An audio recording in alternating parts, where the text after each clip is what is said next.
Welcome to Soul Busy. I'm Rach. And I'm Carly, Your CEO and COO sisters. We share unfiltered convo on balancing hustle with mindfulness while running successful businesses with soul and the real life between it all.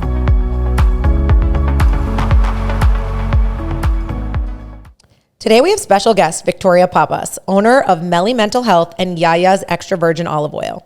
Victoria is a first-generation Greek American and a hardworking mama dedicated to overall well-being and health. We're thrilled to dive into her expertise and learn more about her journey. Welcome, Victoria. Thank you guys so much for having me. I have been looking forward to being here with you guys. I can't even tell you, I told Corey this morning, I was like, I'm going to hang out with Carly and Rachel. I feel like you wanted to stay here. Yeah, I'm like, this is something that has been on my calendar, but honestly, even before we started Yaya's and before this year when you guys started the podcast, I always dreamt about coming on. So we're so glad. I'm honored you're here. Yeah. You're cool. But like also cool we girl. Sort of knew Corey, your husband. I knew Corey before I knew you, which is a very weird Corey way to knew meet a me friend. before I knew Corey. Wait, so I didn't even know that Corey, so Corey is Victoria's husband. I didn't even know that Corey knew Mike. And one random day, I always ask about men in parlor because I'm like, who is that man and how did he find us? Like, I need to know. Right. And I saw this man in salt and pepper hair. He's like adorable. Like, I'm sitting on the couch and I go to Sarah. I'm like, who is that? Like, he's adorable. And why does he come to parlor? And I went up to him, started talking to him. He's like, yeah, I went to camp with your husband. And Jewish geography. Yeah, 100%. But I didn't know him either. And I asked Sarah also who it was. And he would be like, hey, Carly. And I'm like, hey. Who are you? And then now I see him all the time and I'm like, he's so cute. No, Love. Corey, like with his full head of hair, he needs to go to like, he has great hair. He needs to go to like the nicest He has place, thick feel hair. comfortable. Like this is his vibe. Yeah, he's a bougie for boy. sure. Yeah. We love it. We respect it. Corey, we love you. Totally. We love you. So you're like an interesting girly. When we were forming the questions for this, we were like, how does extra virgin olive oil meet mental health and therapy? It was like a hilarious conversation. Tell us. Yeah. Tell us. So Tell us how they I don't meet. even know where to start. To be fair, it started, my journey started, I'd say like over 10 years ago. My undergraduate degree is in business. And when I was in my early 20s, I was kind of like unsure of what I wanted to do. I felt this kind of pull towards small businesses. Corey was actually, we were dating at the time. He encouraged me to learn how to run a business through my dad, who owns gas stations and convenience stores. Oh, that's cool. Yeah. So I was like, That's fun for Candy, I feel Yeah. like, too. Like growing up, you I could think just gas stations is such a genius business have access model. to any. I actually think about it when I'm pumping my gas. Yeah, well, so, I mean, to even backstep from there, my family, my dad's from a small village in Greece, Fasada. It's like right outside the city I of like the Sparta. way you say that. I want to say it. Say it. Fasada. Yeah. She speaks Greek. Fasada. I love Greek food. I could live in a Greek village and eat feta cheese every Honestly, day. it sounds It like a is. beautiful life to live in a Greek village. It is. And so funny enough, we go back every summer. We're fortunate enough to do so. And like, we go to this like small village where there's one restaurant. There's like the electricity is going out. The hot water is going out. Like it's that very stereotypical, like small village life. Now there's probably only like a few hundred people that live there year round. Are there dogs everywhere? Cats. Yeah. Cats. Dogs, Yeah. When I went to Greece, there were cats everywhere. And I don't like cats. So I would get I'm not a little cat nervous. girl either. Not Like, a cat girl. I'm allergic too. So I know they don't like me. yeah. So we go back, and you know, when I brought Corey for the first time, it was like the first time that he, of course, knew my family growing up in Sharon and, you know, going through the school systems and stuff. But when he actually went to Greece to see where my family's from, it was very eye-opening. Like, wow, places like this exist in the world. And, you know, for my dad, it was like very typical American dream, comes to the US, you know, finishes high school, doesn't go to college, gets into the gas station business, builds from there, you know, has owned over 20 gas stations. And I wanted to like just learn. I wanted to feel, you know, the reward of having someone that really started from the ground up. So I ran one of his stations for 10 years in Holliston, and that was like my first baby. I learned how to run a successful business.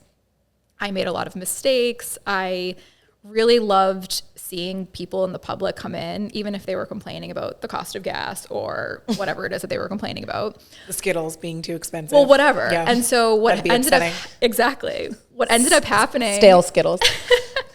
I don't even know why Skittles Can were you on my bring mind. the mic a little closer to you? Yes.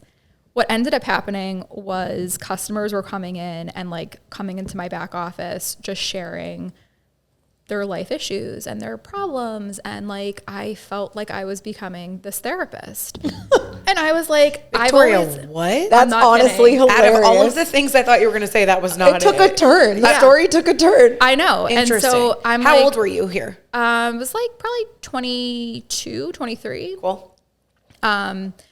I should probably backtrack. My dad basically was like, here are the keys to Holliston. Good luck. You know, I had no idea what I was doing. I was like, okay, I'm going to order this much gasoline. Threw you right in there. Threw me right in there. How do you order gasoline from? I mean, we had a distributor. It was a franchise. It was a mobile gas Probably station. just like ordering products, like wholesale, and then you mark up, and then you I just buy. never thought of it. Yeah, I mean, we did it online, so I would order whatever quantities I needed for the week or twice a week, whatever. Anyway, so people were coming in, they were just like sharing all different stuff. And so it kind of occurred to me, I was like, I've always kind of wanted to be a therapist. I love talking to people. I like being one-on-one with people, but I didn't go to school for that. So I was like, I can't go back to school and like spend money on this. And then when Corey and I weren't together, we were broken up, and I like almost moved to London. I was in a different relationship. And at that time, I was like, I really want to have something under my belt. So if I do move, I at least have some type of work. I don't want to, the gas station can't come with me. So Right. I wanted to figure something else out.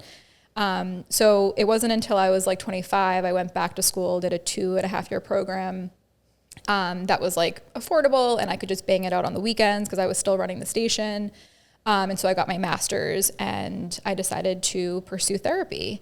And so with getting my master's and getting my license, I also started doing in-home family therapy. So I worked for an agency in Framingham called Advocates, where I was going into people's homes. I've seen that sign. Yeah, it's On Route 9. On Route 9. Yeah. So I was driving Framingham, Natick, all the different towns over in the Metro West area, and I was doing traditional family therapy. So I'd go into someone's house, I would sit there for 4 hours, very traditional, mom and dad sitting at a table with young kids, talking about our feelings, getting to know each other. And it was really, really difficult going into people's homes and being, basically you're a part of their family. Like you become part of their family. And so I was getting my hours. And then eventually when I got my license, it was the start of COVID. And I was able to branch off and go off on my own. And so that's when I started Melly Mental Health. And now I do individual therapy and couples therapy. And I also do family, although it's a little hard to do that virtually now. Everything's virtual, or is it like in an office? Or I am virtual. So I either see people from my home office, or I go into Corey's office and I log in and meet with people virtually from Who's there. Melly? Melly is actually honey in Greek. So Oh, I cool. my practice, like the sweetness of life, therapy, finding your rhythm, finding your sweetness is That's cute. why I like founded that. Yeah. So A I have a little little kitschy moment. Yeah, I have a little Greek, Did style in there. therapy, so that kind of dropped in your lap. That wasn't something that like initially interested you. No, I mean, I had a really good relationship with my therapist too. And so with being in therapy, I was like, I could see myself doing the other side of it. And I still have my therapist. She's kind of turned into a mentor, but I'm a very big advocate, especially since COVID, that there is a need. You don't have to have some crazy traumatic experience happening in your life to see a therapist. I think that I agree, it's a tool. Yeah, we're coming to a place where it's actually a lot more common to have a therapist than to not. Totally. Yeah. I've seen that too.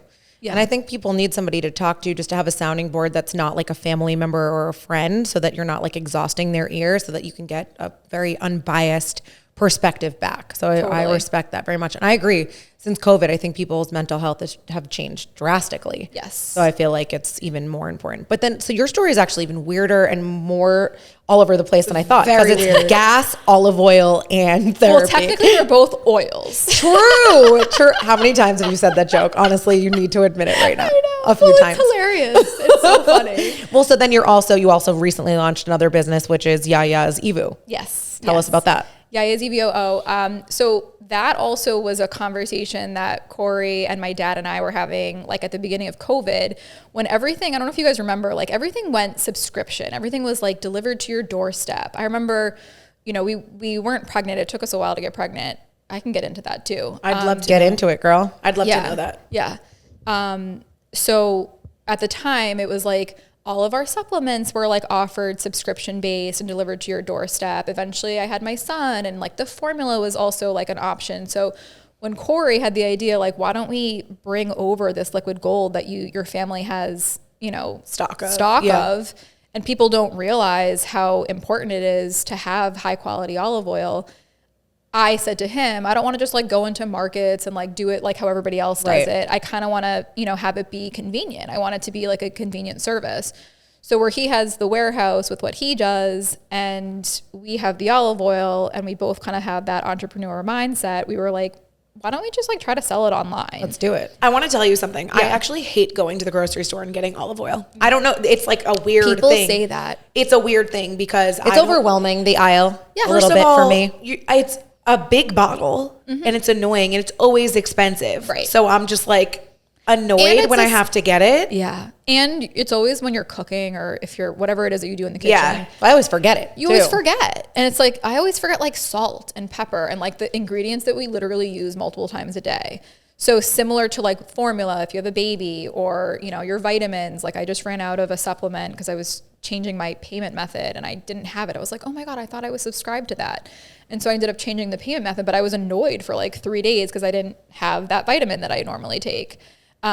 So anyway, so I wanted it to be more convenient, and I didn't, again, this is like a side business that we started that we're not like necessarily, we want to have fun with it. We want to be able to like enjoy the process. It's a cool outlet. Yeah, it is. I love that. And putting our heads together has been like also really cool. Fun like and creative, totally. Yeah. I know not all like couples would want to sign up for that, but I feel like for Corey and I, especially because we grew up together, it just has added like another like element and like layer to our relationship. Absolutely. Yeah. No, I think it's fun when you guys can connect on work, 100%. Yeah.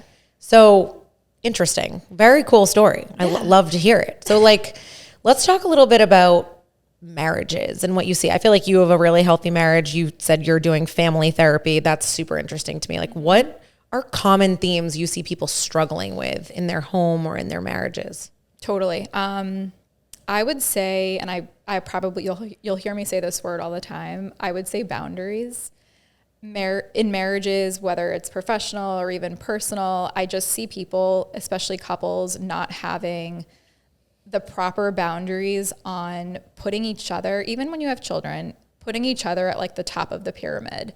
So, you know, whether it's family or friends or work, it's getting good at knowing when the relationship needs that cup filled and like investing the time, investing whatever it is to kind of, you know, keep the marriage alive, keep the marriage feeling like it's moving forward. You're not neglecting it. Putting the work into the marriage. Putting the work into the marriage and figuring out like what is my husband's love language? I know that sounds really cliche, but like really understanding and then following through with it. He's a very like Respecting it. You know, he would be more of a physical touch, as I assume most men are. For me, I'm like an acts of service girl. Me like too. if you're bringing the barrels in from taking the trash out, too. like Forget I'm what like, mine was. hello.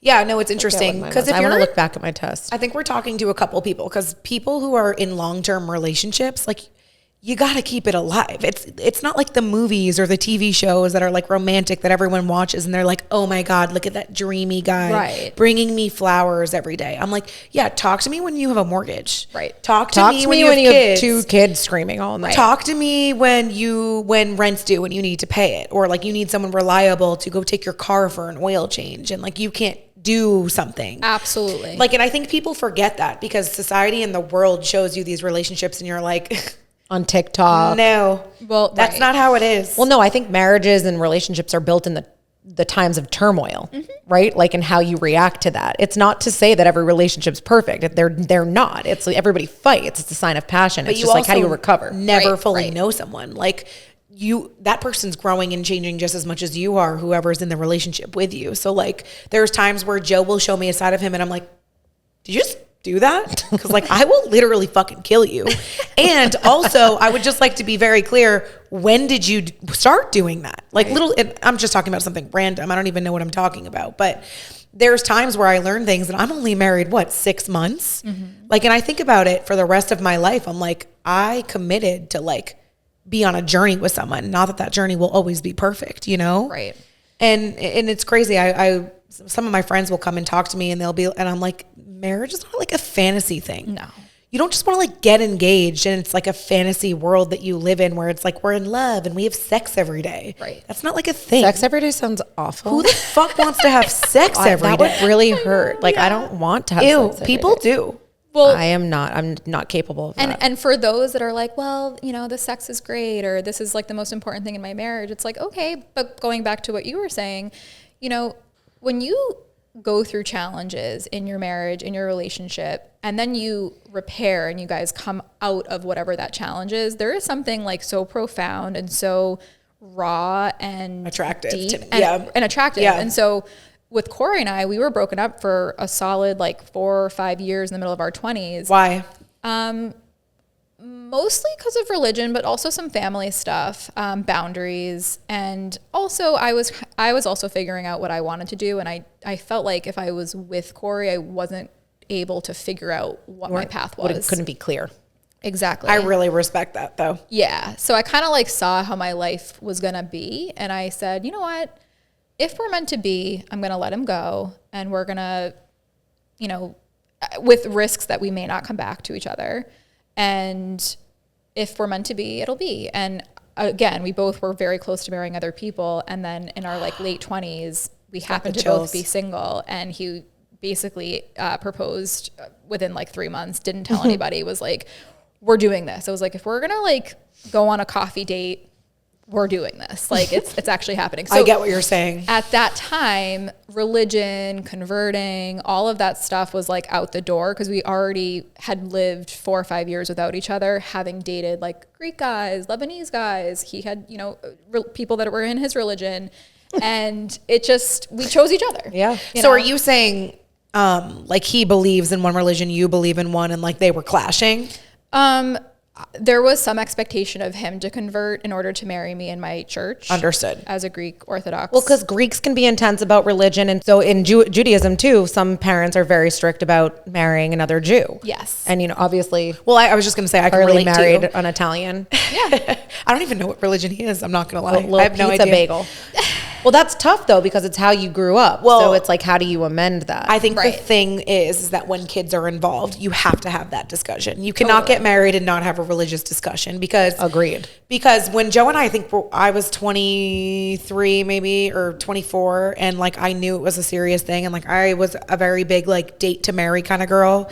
Like I was not in the mood to like go on dates or be on Hinge, or like I was like, we're either same thing as you. We're either doing this or we're not. Peace I always out. wondered what Hinge was like, though. I do feel bad for my friends that have to be on dated. Hinge because I'm like really not good at like People meet small talk. on Hinge, and it's Same. great. I'm just not good at small talk though, and like I already like Joe. I wouldn't know what to say. Yeah. Me too. Well, I'd be like, hey, what? How are Maybe you? you just like make eye contact and just be like, I think we're not vibing. Should we go to bed? Well, you have to know me. You have to know me, like, because I can be super intense for a little while for you to like me. So, like, I don't think any guy would be like, whatever. Anyways, I was very serious about my kids being Jewish, and like, I was like, this is what's gonna happen. This is like my non-negotiable. This is non-negotiable. So, like, you're good with that. Your mom's good with that. You talk to your mom about it, or peace out. And like, because I was like, I'm not like telling your mom that I want my kids to be and Jewish. I don't think it's as a therapist, 100%. That wouldn't be your place. Yeah, I agree. But I'm very abnormal. Like a lot of people are very respectful and like are like, this is what I want. Can we compromise? I'm like, there's no compromising. I'm just being honest. There is no compromising. But that's your We vibe. would get along really Yeah, well. it's just that's what it is. And like, there's no right or wrong. What's your sign? Leo. Oh, same. oh, see, I love Leos. Joe's a Leo. Yeah. Oh, right. I just wish you a happy birthday. Yeah. Oh, happy birthday. Right? Turn 34, yeah. Yeah. I just turned 34. Oh, you did? You old Jeez. hags, you. Stop saying that. You See, when I old turned hags. 34, people started to treat me different. I swear to fucking God. You're Like being better? very No, like dramatic. commentary would come out of, first of all, 3 people bought me socks. Okay. And that, which Shut up. You love socks. I do love socks, but I think that was very odd that 3 people thought like we should get her socks for her 34th birthday. Like they were like, it's like she's old now. Do you know what I mean? And then like the commentary that comes out of people's mouth is like, yeah, like you're closer to 40, or like you old hags, like you just said. Like I just How old are noticed you? a turn. 31. It's not that. Yeah, she's a youngie girl living in a old world. I wanted to say something. I forgot what we were saying, but like I think when Mike and I are fighting the most, Like, cause we both know, like we have 2 kids each, they're both young. And like, I think it's the rise of energy when like the kids aren't responding to what you want. And then like shit's heightened and like the dogs are barking. The dogs are barking. And How like many dogs do you got? 2. We do too. So we're the same life. It's loud and it's crazy and it's chaotic. And when things are heightened and the foundation of our marriage, we haven't been putting the work in to fill the cup, and then the heightened situation is happening, it is absolutely, there is going to be an implosion. Something is we're gonna fucking kill each other. Yep. Something's gonna happen. So it's like, then when I go back to like respecting him and being like, what are your needs and what can I do for you? And then he does the same for me. Then I like have more compassion in those moments where I'm like, you didn't refill the fucking night diapers. Right. You know what I mean? Like, where's the night diapers? Totally. It's like, okay, well, I love him and he was busy this week. So the night diapers didn't get filled. Yep. And maybe it's not his role to fill the night, but then otherwise I could kill. Marriage is hard. Relationships are hard. I think it's like a cyclical thing. Like there's sometimes I'm like so obsessed with Joe and sometimes I'm like, if you look at me, I will hurt you. That's honestly, I think, normal. And I think when people, the couples that are, whether it's not so much professionally, but personally, they're like, my husband and I never fight. It's like, you're lying. You, and I'm like, one, I wouldn't want to hang out with you because you're lying. You're lying. And I like depth. I like when people can say, you know what? I had a really hard time. We had our first child. We had our second child. We started a business. We did this. And like shit gets really hard. And that's real. That's real life. And I think when people can kind of take that blanket off and be comfortable talking about things can be really difficult in a marriage. There's no like finish line. Wonderful. Oh, we're so happy. Everything's great. And like, what? You're only 35 and you have the rest of your life. Like, I agree. Life gets really hard. And especially when you have children and you want to parent, hopefully similarly. And like you were saying with religion. Well, that's a similar topic of conversation is how do you want to parent? Yeah, totally. Like we had talked about it because he has 2 older brothers. I have 4 sisters. And we were like, 3 of my sisters had their first children. His brothers are a little bit older, so they have multiple children. So we kind of had like a taste of, or a preview of like how everybody was like raising their kids. Did they prioritize sleep? Did they, what was their vibe? And I think also with like social media and just like us having a lot of information and resources, and thankfully he was on the same page with me that we wanted to have our kids on some type of routine, especially as a working mom. Like I needed the predictability to know Lewis was sleeping, at these times. I was going to feed him at these times so that I could keep my practice going and I could, also prioritize your career, and your self-care, which I feel like is really, I don't know why, even still at 2024, I feel like it's like such a difficult conversation to share, like talking about keeping my practice going or starting a new business or being a working mom.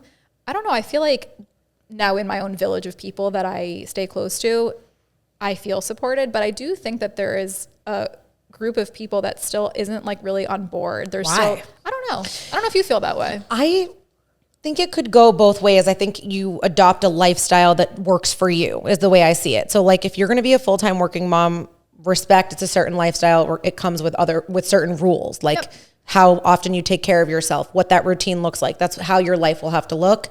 If you are living the lifestyle of you're an stay-at-home mom and your life is fully paid for by your spouse or vice versa or whatever that looks like, that's a different set of rules. Totally. I don't feel like I've had people like impose on me personally, like surprising that I'm a working mom, but I do think that they've imposed on me like, you're too busy, you're gonna crash, you can't do it all, there's no way you can do it all, like more like predicting my doubt or the doubt of my career based on the speed of my life. Mm-hmm. So like I've seen that.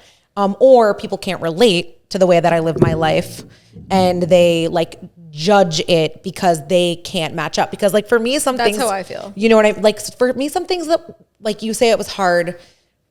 I'll just say it like this, and some people don't agree. Like for me, having one baby was not hard. Me too. It was not challenging for me. The only thing that was challenging was not talk about that, sleeping through the night. You planned for the child. You and Mike were at a place where the child was ready. You had the house for the child, or you were about to have the house for a child.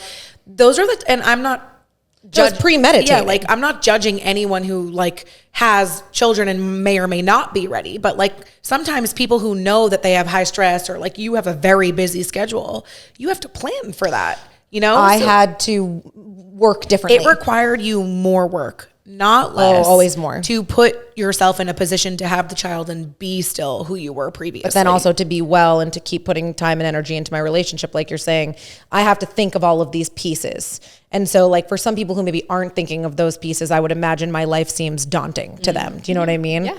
Then when I had the second child, because I got pregnant 3.5 months after giving birth, and then I had surgeries during that birth, and I had a complicated delivery and all these different things. Like, and then and then I had mental things I had to kind of work through after my second delivery.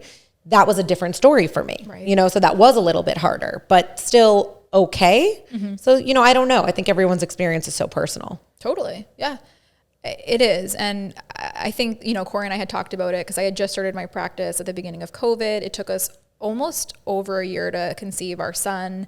And we had over a year, you said? Yeah.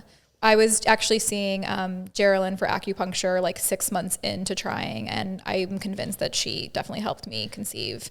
But at the time we were nervous and we were like, maybe I should do IVF or consider other options.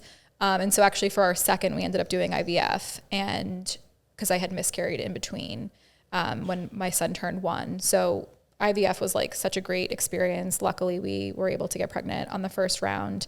But going back to the routine, we chose to have naps, feed at certain time. We're talking like first year of life. Right. Which is really the most challenging yes. to kind of manage for the first time. Yes. And so I think, with kind of an older school approach where you kind of like don't wake the baby and you kind of let them sleep and figure it out and like you don't have that kind of structure, it seems like it's still like a very touchy subject for people that don't maybe know how well it works when you can do some type of like sleep training. I'm not necessarily saying like cry it out, but I do cry it out. Yeah. I mean, we did with our son, but like for Sia, we didn't really have to because I just was better at putting her down. You understood the assignment. Yeah. Yeah. Are you comfortable talking about your like fertility journey? Yeah. What happened? Like with miscarriage? So you could get pregnant, but you couldn't stay pregnant. So the first one, I just never got pregnant for the first year. Yeah. And they never gave you a reason why? So after doing some testing, I learned that I don't have a high egg count. Your AMH was low? Yeah. And so it was actually like a miracle that I did conceive naturally for Lewis. And then for around his first birthday, I ended up miscarrying. And at that time I ended up doing a DNC and so they basically were like, because you have a low egg count and one of your tubes is now blocked, we suggest IVF. So we had already kind of like grateful for the suggestion so you don't have to go through the hell of it all again. Yeah. And then I ended up getting another DNC after I gave birth to my second because I had like leftover placenta. You don't need to Lord help you. Sia was IVF. Yes. And do you plan on having more kids? Or you don't know? A touchy subject because, and I have a couple actually that I'm working with professionally who they've been married for 8 years. They agreed that they didn't want children. The husband had a baby when he was 20 years old. So the idea of him having another baby at like almost 40 is like a non-negotiable. So I'm working with them on like, well, what do we do? Right. And I kind of feel similarly where I feel like mentally and physically I've been through a lot with pregnancy and fertility. And as much as I love the idea of having like 3 or 4 kids, I just logically, I'm like, how am I going to do it all? I already feel so much guilt when I'm with one kid and not the other. And yeah, I respect that though, because that's the premeditated energy we were talking about, like kids or something. I mean, of course, people have surprises and you got to figure it out. But if you can be premeditated and plan for it, it's better for everybody. Totally. So I respect the thinking about it, and the clarity on that. Yeah. Because you do have to be ready for it. You cannot just enter into it and just be like, we're just going to figure it out. Right. And I like the word intentional is like, it's ingrained in me. I like try to have as much intent with whatever I do. Like I said before, like taking the trash out, I do it as gracefully as I can. Like planning for our family, planning our finances, starting a business. Like I feel like I just put like a lot of thought. Totally. And of course there is surprises and you kind of have to be flexible and go with it. But if you're methodical at your 80% baseline, then the 20% surprises aren't that jarring. Right. So to me, it's like, okay, let's be 80% foundationally solid, and then the rest we can roll with the punches. And the partner you choose. Like I sometimes like will have like crazy a crazy work day and like I cannot find myself doing dishes or taking the trash out, and that doesn't bother Joe at all. So like he can take that over for me. It just doesn't come. But that comes down to respect too, because he Yeah. understands what your work day is like. So if he was It just coming co- down on you when you came home, that'd be kind of douchey. It just doesn't come naturally to me, honestly. I don't know what it is. Like I just forget to take the trash out on Fridays. It's just not my I don't. thing. Now when you I do, will you'll not. probably think of Yeah, me. no, literally. I will not take the trash out. I do feel like that's a partner I job. will not do it. Yeah, okay. You don't have to. And I will not do the dishes. Do you cook? No, I She's a fake cook. sort of cook. I like will heat up frozen items. Yeah. For your kids. Yeah, I exactly. think as I get older, I want to cook way less. It's hard, but I do like the recipes you post. Thank you for doing that. Oh, thanks. Yeah, they're nice. Thank you. I saw Corey making some eggplant parm. Yeah, he's like, we're not chefs by any means. Like, I am not like some expert, like, this is the best, protein salad, blah, blah, blah. I'm at a stage in life where if it's quick and it's healthy, like, that's what we're doing. Yeah. Sounds great. Let's go into that a little. Air fryer stuff. Well, let's just conclude on therapy because I just have a few more questions. So like couples, I get it, non-negotiables, boundaries, like preparing for like, because I think it's also challenging. I think it's easy to say it. It seems like the three of us have spouses that like are compassionate and understanding. But I think sometimes like the example you were giving of that couple, like what if they are meeting at a line where it's like no to this and yes to this, and how do you resolve? What is advice you're giving that couple? Like how do they get through that? So I just started seeing this couple and they're really, really interesting. You can tell, and again, I'm virtual, but even being virtual, you can tell that this couple has a lot of love for each other. Like they want this relationship to work, and they want different things on this topic of whether they're going to have a child together or not. And I think, me as a therapist, my goal isn't necessarily to come up with, are they going to have the baby or are they not? It's more, how do I create this space for them to feel seen and heard? An atmosphere of communication. Yes. And, already in our sessions, the husband has really gone down his own history of sharing what it was like to have a surprise baby at the age of 20 and how difficult that was. You're basically a baby yourself. A baby, yeah. And, not really working and not having finances and also having to care for this, this infant. So I think hearing his journey with him having his own baby at that age is giving her a little insight. I think the idea of having a baby seems really great.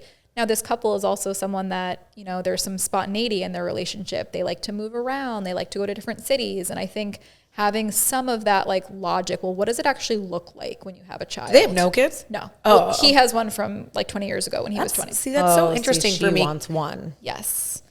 That's tough. It is really And they tough. decided on it before going in. And then she kind of had a She change of changed her heart. mind. Oof. Yeah. But like at the end of the day, it kind of is like, I know you're creating the atmosphere for communication and it all sounds lovely, but at the end of the day, it's like, are you having the fucking baby or are you having the not, or not having the baby? Well, that's Right. super hard because I was just going to say to you, it would be very hard for me to marry someone who A, went back on something like that. That's a big thing. And two, I don't know. It's also hard because the woman is the one that has to actually have the child.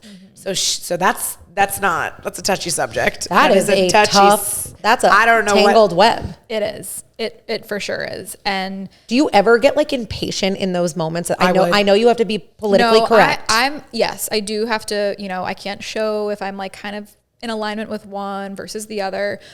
But whether it's couples or individual, like I definitely do not describe myself as a therapist that's like traditional and I'm not going to reveal or share anything about myself. If it's something that I think can resonate with someone, I do share it. So I you would need should. that. yeah, I Yeah. think it's very powerful to say like, my parents were divorced or I had struggled with fertility. People feel like, oh my God, like this person She's a human. understands. Yeah, she's a human. So I do share bits and pieces with, especially, the wife in this example. Having children is like the most rewarding, precious gift and job that you will ever have. And at the same time, there is a big responsibility. And so really giving her life examples, like if one of my kids is sick or has a fever, like my sessions basically go on pause. I take the day off and I'm with my kids. So, being able to like really see what it's like to have such a huge responsibility it's not just like a let's get pregnant and have a baby shower. Yeah, you just got to paint the picture and then let them decide, because you also can't overstep. Right. Do you ever just want to like shake someone and just be like, you're not seeing the point? Yeah. Well, in the first like session, I was like, I'm just going to like be very blunt with you. And I just asked like these really heavy questions. Like, is this a deal breaker? Like, do you want a child so badly that you would leave this marriage to then go have a baby with someone else? Right. You would need to understand the pulse of where you stand in this solve. Yeah. And maybe it was too soon for me to ask that, but like, that's my approach. Like, let's just. No, I respect it. think Why are we dancing around the subject? I mean, at the end of the day, that is the topic at hand. Right. And it's a tough situation to solve. Yes. What about like individuals? Like, what do you see people dealing with mainly? Like, because I do get a lot of people who come to me too for like advice or different things. Of course, I go to other people as well, but sometimes they'll come to me and it's like, I find that a majority of people lack slowdown, which is like, you know, a little bit about being so busy, or they lack the ability to be alone. And I think that's like I see a lot of like stage 5 clinger like women who like are not comfortable being alone.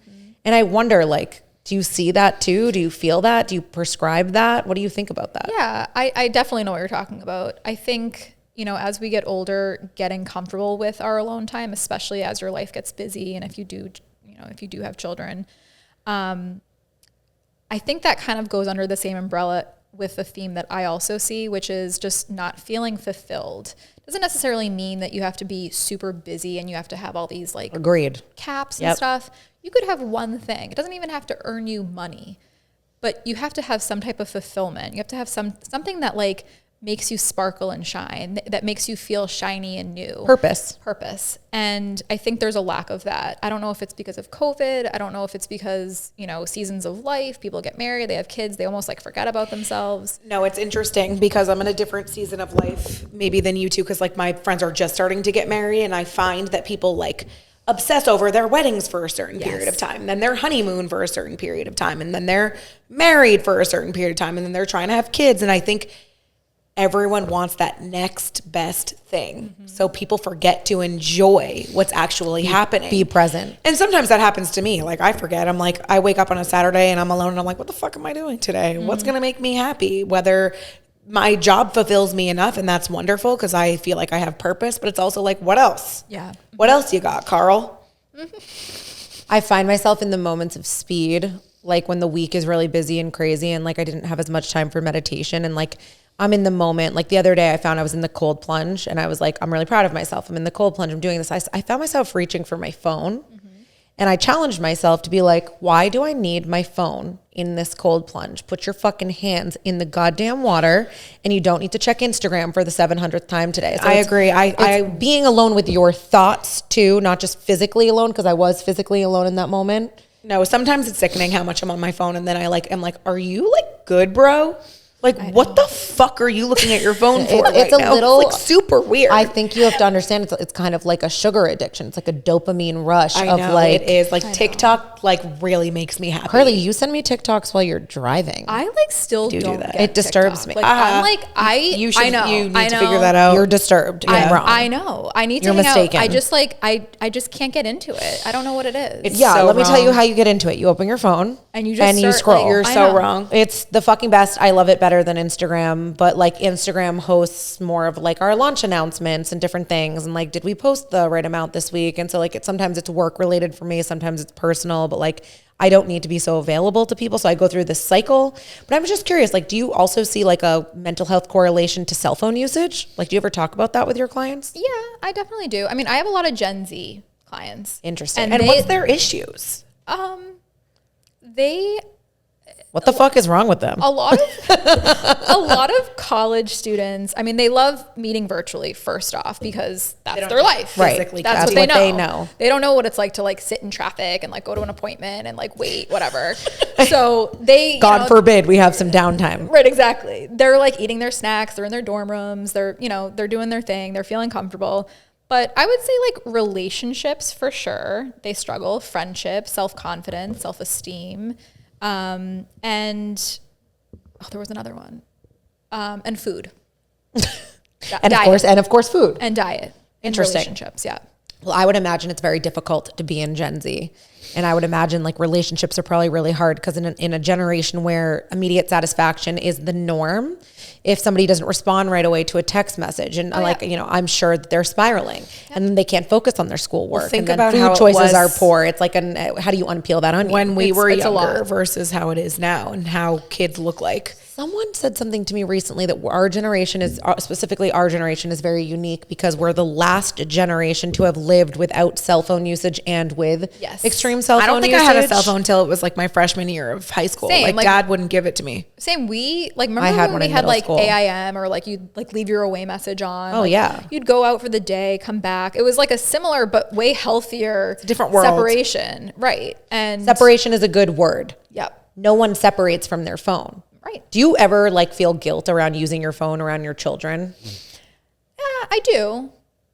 I mean, I try to be, I think also as a working mom, like when you're not working and you are doing like the 4 to 7, bedtime, books, bath, the whole thing. The night job? Yeah, the night shift. Like I don't have time to like look at my phone. If I get an email or if I get something, a ding, like I just like, I know that I'll have time as soon as my kids go to bed. So I try to be good at See, I struggle with that.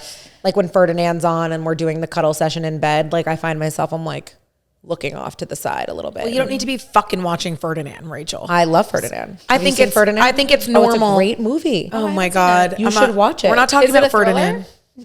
What? It's what our kids watch, you weirdo. What are you talking I'm about? like- It's I'm like, Ferdinand. is it a thriller. psychological thriller? 'Cause No, sign me up. It's a kid's movie. No, I don't know about it. the bull. No. Who likes to sniff flowers and start a fight in the ring. No, I don't know it. Did you ever read Ferdinand the book? No. What the fuck? I need to get this book. Is it on Amazon? I want to poll on who has read Ferdinand as a child and who has not. I haven't. This will be. You didn't read Ferdinand? No.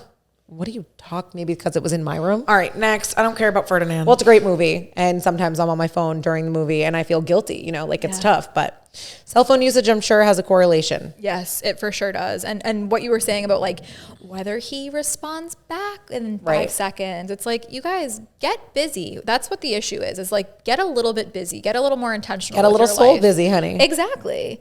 Like feel good about yourself. The faster you can do that, the less you're going to be sitting here twiddling your thumbs, wondering if this guy is going to text you back and, worrying about how many friends you have. What does get busy mean to you? Yeah, Like, what do you want people to do? How do you I help should- people find their purpose? No, I think I agree with you, but Yeah. I'm just like, I'm curious on your opinion on, does that like work out more?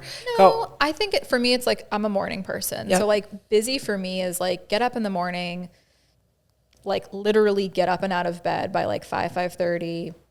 Sometimes I can't do both, but like do a little journaling, maybe throw on a meditation while you're getting ready, have your coffee with cinnamon powder and Specifically cinnamon. Leon cinnamon. Start your day with intention. Just that, to me, that's being busy. I'm not just like rolling out of bed and like my kids are waking up and I'm kind of just like winging Doing it. burpees. Yeah, I'm like winging it. No, like I have No, to like there has set to be my- separation between wake Definitely up going to be me. Yeah. and It's hard. You will not be happy. It is not fun. I have to try it first and I'll let you know. You will not be happy. It's you need separation between the wake ups and your morning. Yeah. If you want to not crash eventually. Right. And with that said, I'm not sitting here saying like I'm going to bed at 11, 12 o'clock at night. I'm in bed by like 8:39 because I know I need to get up at 5:30 to. With my when I had the second, and it was a little bit more challenging for me because like I am a little bit more of an organic mom. Like I do the routines, like we have bedtime, but like if Lily wants to cuddle, like I'm cuddling. Yeah. And if she wants to cuddle till 9, I'm cuddling. Yeah. So like I love it. And I could just suck her face off. So like for me, then like I lose my night and then I'm going to bed later. So like I also have to ebb and flow sometimes with those wake ups and different things. You know what I mean? Can like, you guys totally. remember previous to kids, like what you would do in those moments besides meditate and coffee though? Because I think also, yes, having You mean kids in the morning? I think it's easier to have, it's not easier to have a routine with kids, but you have more to do. Well, you have when to have structure your kids. routine Like, around the kids. Yeah. So like when you have kids, like that's what I'm waiting for is like that next moment to have something new, have something to take care of. And that's wonderful. But like, what are your opinions on people who don't have kids or the Gen Zers? Like they don't have a lot of kids yet. So, I mean, Like, what should they do? You can answer, then I'll go. Yeah. What are your answers? What should they do? What should their routine look like? I mean, I think it's personal. I think it depends on whether you're a morning person or a night person. Some people have more energy and they feel, their most creative self and they maybe they journal and meditate better at night. For me, it's a morning thing. I think it's just getting good at like knowing what makes you tick, what makes you feel like your best self. Yeah. And it's different for everybody. For me, music is my medicine. I have music playing in my house all the time. I love that. You it's like Greek, stim. Yeah. Whether it's Greek, whether it's lo-fi vibes, like I just need some type of beat. Usually Give her it a has little beat, motherfucker. Yeah. Drop the beat. I like for beat. Victoria. We have old 90s like hip hop, Biggie. Me too. I like, love 90s. Right. Like it's, you know, I know that though. I think people just don't know what it is. I'm like, get a playlist. You need a new playlist. And they're like, yeah, like I was walking to my class and I actually felt so much better. And just being able to kind of process that stuff with people is powerful. Yeah. I think comfortable being alone too is like really up there. I know we were talking about that previously, but like, I think I was telling Rachel this, like my Saturday, sometimes I do nothing. I wake up, go to Blue Bottle, Chestnut Hill, walk around, see what new stores over there. They just got an Aloe over there. Very excited. I'm fully alone. Going to Legacy Place, going to Whole Foods, seeing shopping. what's new, shopping, but like I'm alone. Like some Saturdays, like I don't have You're not like waiting for a plans friend. for dinner. I don't always have my husband works completely opposite schedules than me. So like I think people feel lonely and I'm like, okay, I could sit here and feel lonely and watch the new Sex and the City on Netflix all day. I absolutely could. And that would fulfill me. I'd be very happy doing that. But I don't think that's necessarily healthy, you know? So like I think I make my Saturdays, I book myself a little facial, I book myself a little moment, a massage. But you enjoy it. Enjoying my whole time. But I'm alone all day on Saturdays typically, or even Sundays are kind of like. Crave like meeting up with a friend? No. Or like, no. And no. And That's no. off the list for me. Yeah. Like I don't even consider it. I'm in that season Yeah. too. Right? I can't. Because and I then don't you have know kids. what? I find that when Yeah. I attach to a friend, they attach to me too much. And then they're like, I'm getting texts, I'm getting invitations. And I know that sounds very I get it. rude. You're preaching to the choir. But if I get the invitation, it's like once you kind of indulge, I find most people require another indulgence. And I don't really have the capacity right now. Yeah. So I feel that on like such a deep level, especially since having Sia. Even if So then you can be my friend. Even if it's family, like Yeah. I feel bad, but when you're balancing so many things, like pickup, like as our son goes to the temple in Needham, like pickups and drop-offs and making sure Sia is all set, and also like, you know, carving time out for my clients and making sure things are moving with Yaya's. Like I need, even if it's 30 minutes, whether Sia's taking a nap and Lewis is being picked up, if that 30 minutes is going to give me time to like take a shower and answer an email, like that 30 minutes is so precious. So if I have visitors or like friends coming over, that takes away from the momentum. Well, that's because you give 100% to everyone that's in your presence. And I think that's the issue. It's like when somebody's in my home, I'm going to serve you a seltzer on nugget ice and I'm going to make sure that you're taken care of. And like, do you feel comfortable? And how does it smell? Does my house smell good? And like, I want to accommodate. I think family is the only place I mean, I don't have kids no, yet. I don't know. That, with like, family, I could just fart like, around well, our town. family's just, I don't know. We're like smaller Very and like I informal. could be with them We're a big family 24/7 too. for us. Like my mom, like I could be around her 24/7 and be like, I don't know. I would literally get Yeah. mom's uterus. But like even hanging out with Rachel, like I'm not even, she doesn't need to entertain me. I'm not fucking entertaining her. No, I think some people don't take. Yeah. That's like my sisters. Yeah. It's like they can do whatever they want and they respect our boundaries. And so they understand like, okay, she's got a lot going on. Like, Well, that's now- another today- area boundaries come into play. Right. Today is not a good day. Saturdays and Sundays, come. My house can be an open house, like come in and out. As long as I can kind of like keep doing what I have to do, I'm cool with it. Yeah. But I think it's hard. It's really hard. I think some days are harder than others. And yeah. And what I'm getting from both of you though is just like it heightens when you have kids even more. My answer to your question, if you don't have kids, and whether you have kids or don't have kids, I have the same answer. So non-negotiably, I pick one self-care tactic a day. Yep. Like it could be A bathtub. It could be a bathtub. It could be a long shower. It could be a nature walk. It could be Tai Chi. It could be meditation. It could be journaling. Like I said, it's a list of things that I enjoy that you I can feel pull fill from. my cup, and I'll do one a day. And I had this conversation with one of my closest friends the other day because like she's doing zero self-care, and I'm like, you're gonna crash. You're gonna crash. Yeah. And so now she's on this kick of like once a day, I'm gonna do something for me. It could be 30 minutes. So that's one thing, is what are you doing just for you? And the other thing is quiet time, in addition to the one self-care item you're doing a day. I find that in this generation, with the speed of life and being soul busy, even if you're happy being busy, if you do not spend time being quiet, I'm not saying meditating. I'm not saying breath work. I'm not saying journaling. Silence. And just hearing your thoughts. If you are not doing that, then no matter what, I would imagine you're disconnected from your thoughts. So I just think that it's alone, but it's also just silence. Do you do the quiet time in the morning or at night? I do it when I can. Yeah. So it depends on the day, because sometimes my days just get thrown up. That's why it's just a non-negotiable for me. So if I've gotten to the nighttime portion and I was unable to do it in the morning because for whatever fuckery of a reason, like this morning, I was in the middle of a meditation and then I noticed something was wrong with the business and I had to solve that. And then my whole fucking routine got fucked up. So tonight I know that after the kids go to bed, I'm taking a meditation bath with incense, with rose petals, with fucking Epsom salt. Like I already planned it. I already know it. I already communicated with Mike, but I prioritize it. And then when you say that to him, and I'm sure this was like earlier on in your relationship, what was his response when he learned that you were doing this? So this was like, this is part of me. This is part of my day. Definitely. Well, so like when Mike and I first entered into our relationship, he was definitely not spiritual, not as positive, and definitely not living in the fifth dimension as much as like he does now. Okay. He came from like, I think a little bit of a different background. Now he understands that, lives it, breathes it, dips out of it, understands he's dipped out of it, comes back to it with me. And then he also does his own I was just going to say, yes, in the thing mornings. that I think That's in awesome. relationships that I noticed with Mike, sorry, I'm choking. You're right.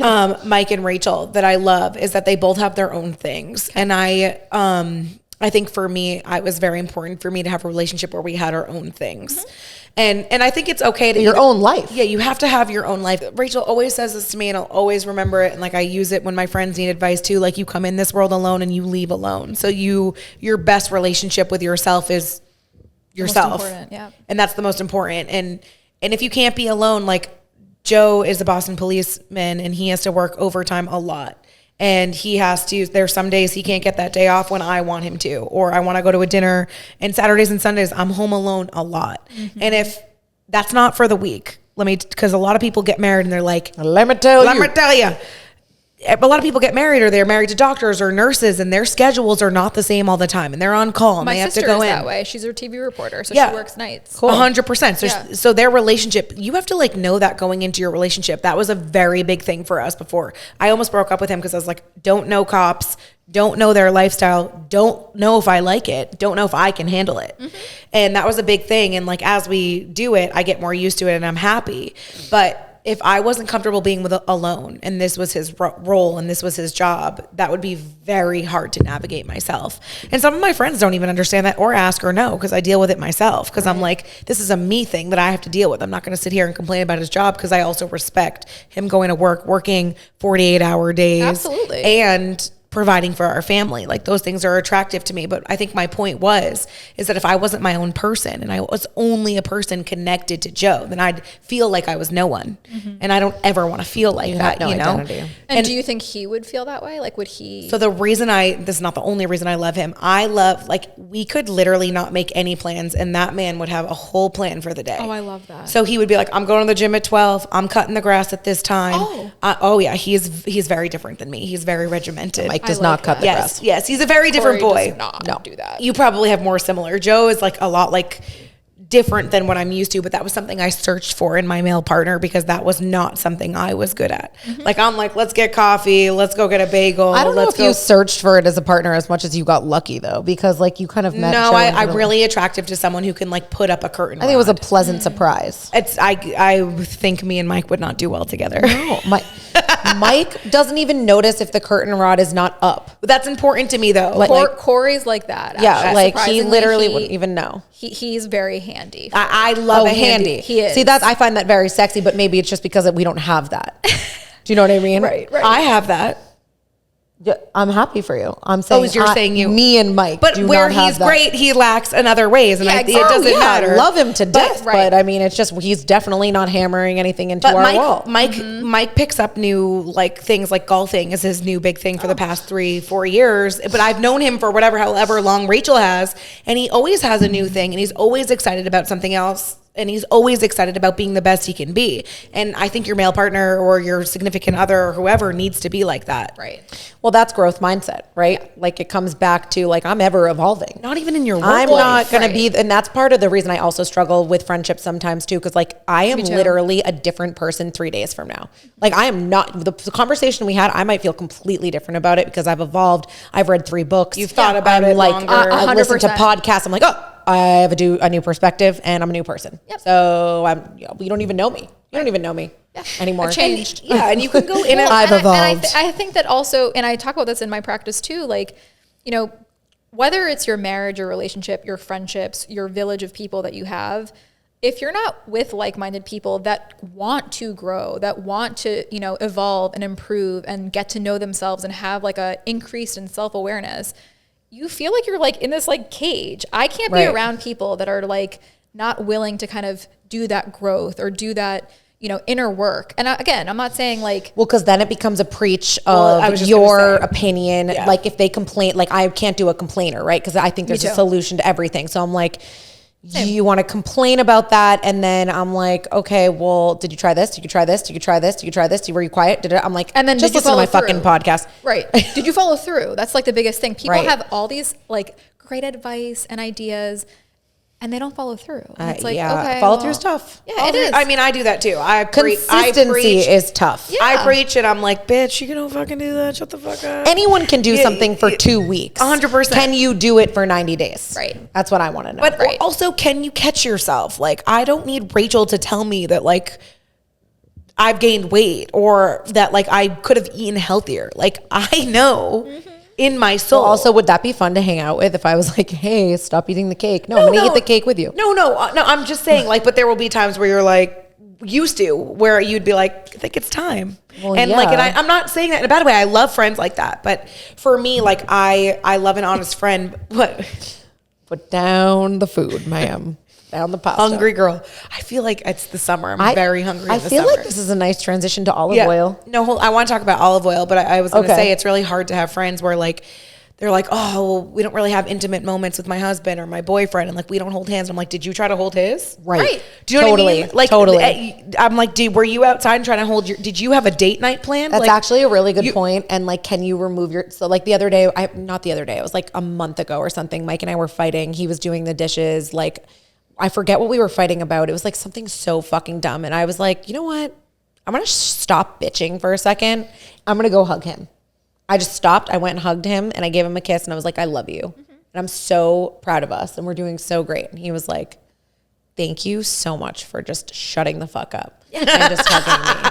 And I was like, you're welcome. He was like, honestly, I think I just needed a hug. Yeah. And like, they need love. They need love too. They can't just have nagging, bitchy, honestly, witchy bitches. Totally. And honestly, like, again, this is like part of my therapy stuff is like modeling for our partners how we want to be treated or how we want to kind of anyone. receive it. That's or leadership. anybody. Also, like, are you going to break up with the person? Are you leaving them? Is it that detrimental? Or are you going to talk to your significant other and work on it? Like, it Carly would be the most blunt therapist that ever existed. She would I love literally, that. she would have one session. She'd be like, we can figure it out today. Here's the deal. Are you going to do this, or leave him? Yes. Make the decision now. I think we should leave him. 3, 2, So 1. Get out of my room. I originally went to school, you both assholes, for marriage counseling. Oh, wow. And then How'd that go? soon realized I was like, fuck no. Absolutely not, because I have no patience. You have to have You patience. have to have patience. And I with my friends, like sometimes they won't tell me things because they know my response is what it's going to be. And I'm cool with them not telling me. I don't even care.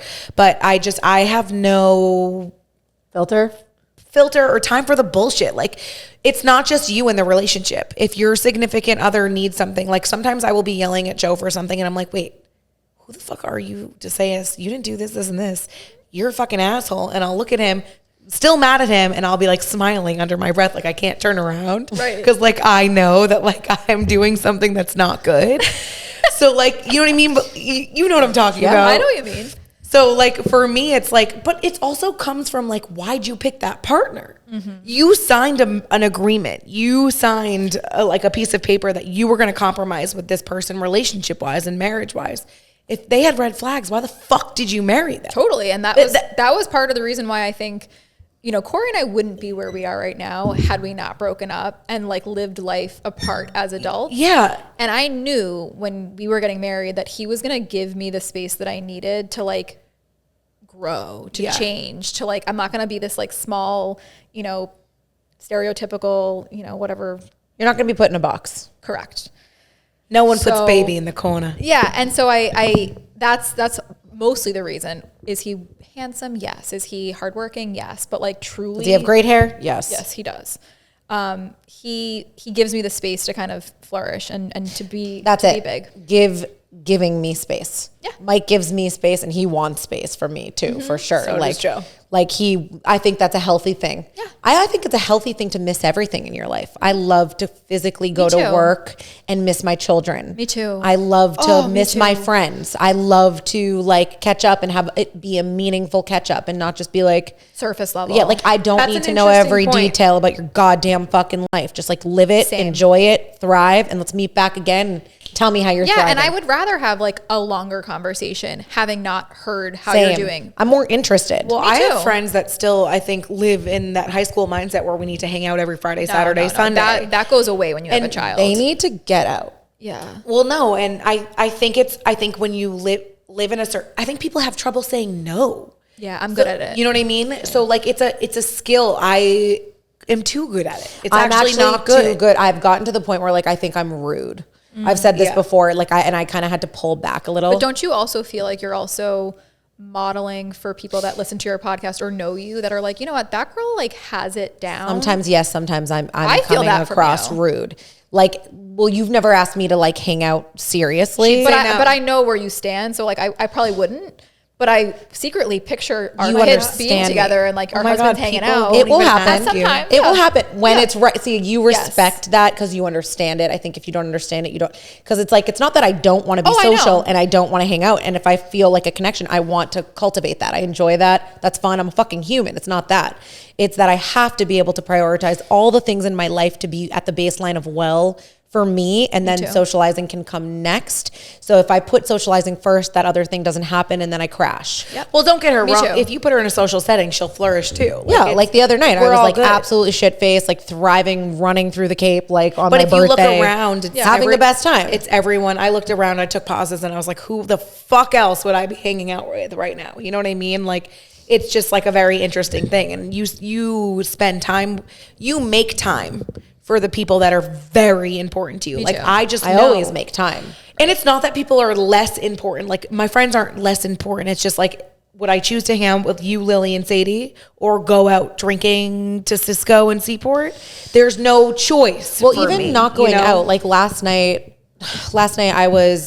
I got Lily in bed by like 8:30. And which was fine. That's earlier for recent things. And Mike was waiting to watch House of Dragon with me. And he was being so patient. Like he was like in bed waiting. It was ready to play. We were so excited to watch the end. But one of my friends called and I could tell she wasn't feeling okay. And I was like, I hung up on her earlier. I hadn't talked to her in 7 days. And I was like, I said to Mike, I was like, I need to answer her call. I need to just go call her really quickly. So like I will always make time for those people that like I'm, are my core. But then if I do that for everyone, then I find I'm stripped to nothing on socializing. I think there's times where you take have the to call. be good at like Yeah. picking and choosing. Okay, this is a moment in this person's life that like they need me. Yeah, they need me. Well, so then I took the call, right? But I said to her, I just want to let you know Mike's waiting for me to watch House of Dragon, but I wanted to talk to you because I could tell you needed me. So let's talk it through. I'm going to help you. And then I'm going to go and watch this with him. So like we got to the solution. We talked it through. It was like a very meaningful conversation. I was like 10 minutes. I'm going to watch the show with Mike. He was being so patient. And then I did. Went to bed by 10:15. Beautiful. Woke up at 6. It was perfect. Yeah. But if it kind of a full circle conversation. You started this conversation talking about boundaries. Every single part of what we just talked about is boundaries. 100%. The time I left Lily's room, the time I spoke to Mike about this is the boundary I need to set for this time, the time I said it to my friend, and then got in bed. Yep. Boundaries. Boundaries. That's how I am too. I'm thinking too, like when Corey and I were in our early 20s and we first moved in together, when we're talking about being alone, I remember like we were seniors in college and we lived in the North End. And I remember like I took a shower. I was in our bedroom and he was in the living room and he came into our bedroom and was like, "Are you mad at me?" And I was like, no, I'm just sitting by myself, like staring at the wall, enjoying some quiet time. This was like however many years ago. And so from a very young age in our relationship, I feel like he learned pretty quickly that I'm not mad at you, but we also don't need to be sitting next to each other all day. This is, you remember the, like, do you watch Sex in the City or no? Yeah, I mean, not religiously, but yeah, I have. I literally watched the episode last night where Aiden and Carrie moved in together, and she was having, she's like, hey, what's going on? How you doing? Literally, he kept doing that. And then she was like, buddy. No, he says, hey, where'd you see? hey, what'd you see? What'd you do? How'd you do? What, when she comes in and Correct. she's like, the shoe, and then Pete is eating the shoe. That they're two separate, but you're very close. But Is that season? you're very, like, Thank you're you. involved in the season. But it was really funny. She's like, buddy, I need this from you. You ready? And I'm she gonna shuts the close the curtain. curtain. Yes. You sit over there. That's me I'm walking up gonna the sit stairs. over I'm here. It like might literally be you. Yeah, I'm like like, it's giving Carrie Bradshaw with like the everybody hair says right that. now. Yeah, everybody Quite a says I compliment. love her, but then literally Especially 2 when my seconds hair's later, curly. Yeah. she opens the curtain. She goes, "What are you doing?" and she's like, sometimes, And she sits on his lap. yeah, and I think, And then the she's- episode ends. Could you hold on? Sorry.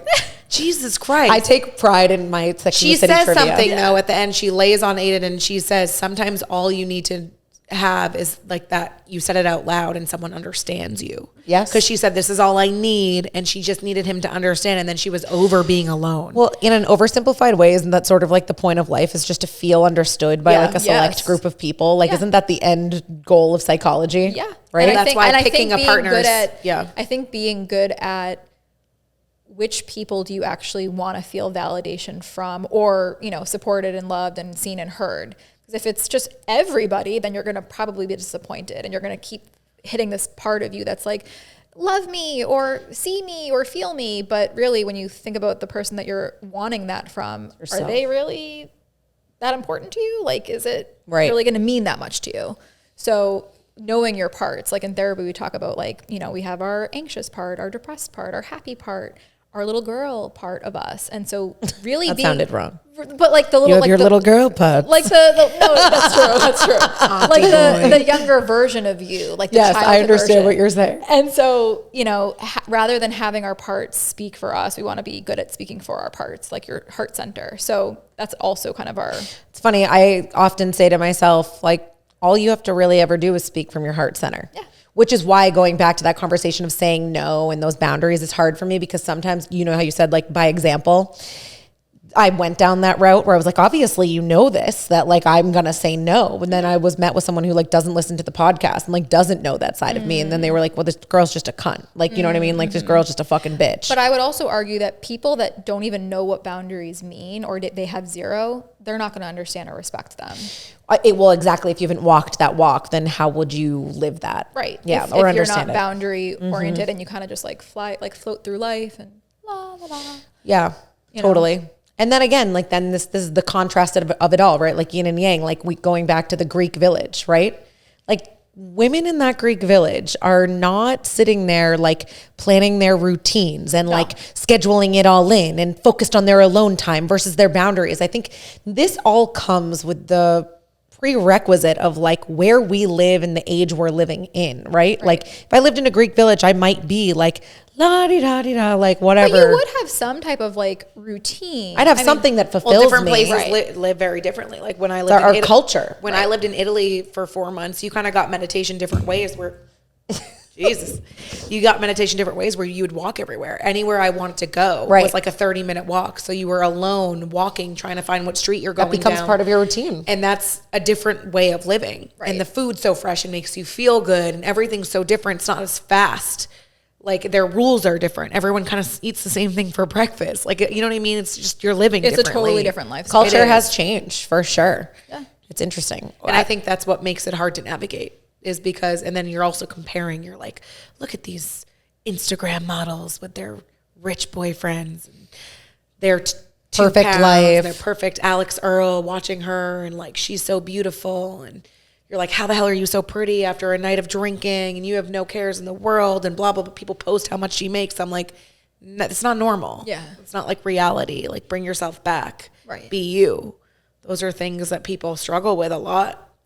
It's interesting. It's a nice little convo. Yeah. Very Wait, I well-rounded. do want to talk about olive oil. Yeah, I do too. Let's get into that for a second. So we know how the business started. What makes Yaya's olive oil different? Is what I'd like to start with. Different from Other olive oils. Yes. So first off, there's definitely like something going on in the US with olive oil. Like I don't know if you like on TikTok, there's like. I watch. Oh, it's on TikTok. Yeah. People are like learning and trying to educate themselves around the brands that you see in the grocery stores versus ones that you can kind of reach, like family farm, family owned producers. And when you taste the difference, you almost feel like, wow, my whole life, I haven't been using real olive oil. So I've tasted the difference. Okay. For 100%. I agree with you. It's the color. Yes. Like you can tell in the color. You can smell it. Yeah. You can, even if you took like a spoonful of it, 100%. it'll burn a little bit in your throat. I'm with you. Yes. So in the US, it's not regulated as much as it is in Europe. So you can go into a supermarket and buy extra virgin olive oil. It will say it's extra virgin olive oil, but it's not. So it's mixed from different countries is It's the issue, mixed right? from different countries, Yeah. or they put like seed oils, vegetable oils to make Yes. it less expensive on the shelf. So they're cutting corners. They're Mass production. Yes. They're taking away its health benefits because extra virgin olive oil should be at a 0.3, 0.4 acidity level, meaning that their polyphenol count is really high. Polyphenols is the good stuff. It's the antioxidants. It's the stuff that we want for longevity. It's for, it's just packed with antioxidants. And so if you aren't getting a high polyphenol count and you're putting extra virgin olive oil on the label, it's actually false. It's not true. And if you do the whole freezer test, you'll be able to see. So yeah, I mean, I'm Greek. I cook everything in extra virgin olive oil. I cook my eggs in it. But I have a question about that. Yeah. What about smoke point?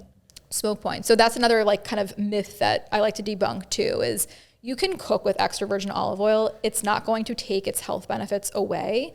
I think it's like the temperature is between like 350 and 450 degrees. But for whatever reason, we were all like the American consumer was taught that you shouldn't cook with extra virgin olive oil. And that's actually false. You can totally do that. You know, it's just like, such a foreign concept because having been raised here in the US, even though we always had our like hands on our own olive oil, I didn't realize that it was something that like people just didn't have. Like we have friends that were coming over our house and they would try our olive oil and they're like, oh my God, like this is amazing. And now we just started Yaya's and people are getting their Yaya's bottles and they're like, I really taste the difference. Like I'm going to subscribe, or I need more. We're using so much of it because now my vegetables are tasting better when I'm roasting them. And you know, it's like, yeah, it's a liquid gold. And so it's been really cool bringing something that's so old school and like filled with such tradition and culture from a family to the US, and seeing people and seeing the Yaya's bottles in everyone's home has been like such a rewarding feeling. But wait, I want to go back to the smoke point because I'm confused on that, and I only use your olive oil for cold things. Okay. And I didn't know. Yeah, you can use because like I use avocado oil for like high What is heat. up with the avocado oil issue thing? I don't even know how they get that oil. I'm not, yeah, I am like an extra virgin, of course. I use it for everything. I don't really use any other like seed or You use it vegetable for oils. absolutely everything. Everything. I use Interesting. it for marinating. I use it to cook my eggs. I roast vegetables in it. I mean, basically whenever you're cooking, I use extra virgin olive oil. I think people feel like because it's, you know, it's extra virgin and it's like the high quality stuff, they're like afraid to use it. They're like savoring every drop. 100%. I definitely savor your bottle. Yeah. But your bottle's also bougie and like looks really nice in my kitchen. So like I want it to remain. Well, because Thank my you. olive oil is on the counter. So Yeah. Mine's on the counter, I too. respect the Well, look. that was also like with the convenience aspect, I wanted also a product that aesthetically. yeah, was like nice, that like fit nicely in my kitchen, that looked cool. The evil eye on the bottle like symbolizes, you know, the Greek tradition and, you know, blessing us all with really high quality olive oil. What does cold press mean? I don't get it. Cold pressed is basically when the olives are harvested. Usually it's an early harvest when you're doing extra virgin olive oil. It means that the olives are actually being squeezed, and that's the drippings of the olive that's creating the actual. So they're not like olive oil. heated and then No, understood. nothing. Yeah, no And would chemicals. Cold pressed. They're pressed cold. I've they're cold never extracted, yeah. thought about that. Why does that matter? Why does it matter? Yeah. Because if you're not doing cold press, also I should mention, people that produce olive oil can produce olive oil. What sets our olive oil apart is when our olives are being plucked from the trees and they're being pressed, it happens all in the same day. We're not like plucking the olives, Letting waiting them sit, overnight. yeah. Waiting overnight and then doing it like 2 days later. Or if it rains, you Super kind of delay fresh. it. You have to do it like immediately right away. And that's what gives you the high polyphenol count. Understood. So your bottle goes all the way back to the process. Yes. That's interesting. Yeah. So How do you manage that? Like, how do you? My dad, he helps me in it. Greece. So Interesting. he's the guy in Greece that's kind of managing all the olive trees, all of the labor that goes into it, the people that are harvesting it, the bottler, like he's my go-to guy. Nice. So, which is great. My dad and I are super close. So as much as I love working with him, I'm also like, you're always in Greece. And, you know, I feel like he's going to retire there and maybe not come back. I mean, it's fun for you. You can go there. Yeah, exactly. That's super interesting. No, I've definitely noticed a difference in the olive oil, and I honestly think I need to read more about the smoke point, because I do agree with you. That's something I was actually taught that from TikTok. That's a huge thing on TikTok, is like the smoke point. Yeah, people But like, talk I about it. love olive oil. I would rather use it for everything. Right. No, yeah, you should. And it's like filled with health benefits. So it's like, not only does it taste good and it's fresh, but it's good for you. Like it's really good for your body and your system. Well, people forget about healthy fats, and I think they forget about it because they cook with it. And I took this like fertility class, and she was talking about how like olive oil and avocado, like the actual food avocado, are like number 2 things that give you the best healthy fats. Interesting. But people don't remember to put olive oil as a topper. They just cook with it. So I saw some of your recipes where it's like you were making like toast with lettuce. I don't even know what you were making. And then you like throw the olive oil on top. Yeah, I mean, literally, it's like Yeah. eggs, cucumbers. I love just putting like a bunch of random vegetables that are like in my fridge that I don't know what to do with. And I just, boop. I want to take like a piece of sourdough, like right now, shove it in the toaster, put some olive oil on it, like spread some ricotta, sprinkle Yes. some like Himalayan sea salt, and like plop some tomatoes. Maybe a little Mediterranean, like balsamic. I have you want ever to slurp that up. Watch like Now. the Netflix like Blue Zone, and they talk. I haven't watched it, but I saw like some people talking about it on TikTok, where it's like these people follow a Mediterranean diet. And they lived the longest in these like blue zones where they a lot of fish. I'm sure a lot of olive oil has something to do with that. Yeah, Yeah. no, it is. I mean, if you were to go to where my family's from in this village, like you see people that are like in their 90s and they're turning 100. That's what I'm and saying. They're not like living obviously in the society that we are, but they live long lives. They have healthy lifestyles. They cook with olive oil, but they also, you know, are active. Walk and they, everywhere. Yeah, Yeah. and they pick their own vegetables, and they, you know, it's a totally different lifestyle. But I was raised like this, so I'm hoping to kind of keep that tradition. Keep it going and going. and alive with infiltrate. your kids. I Love love it. that. Yeah, no, the like the connection between your dad and then yourself, and then wanting to be an entrepreneur yourself. Like that's similar to us. Like Definitely. we watched our parents when we were younger. Except we got candy from Blockbuster, Yeah, which was next door. We not loved the gas Blockbuster. station.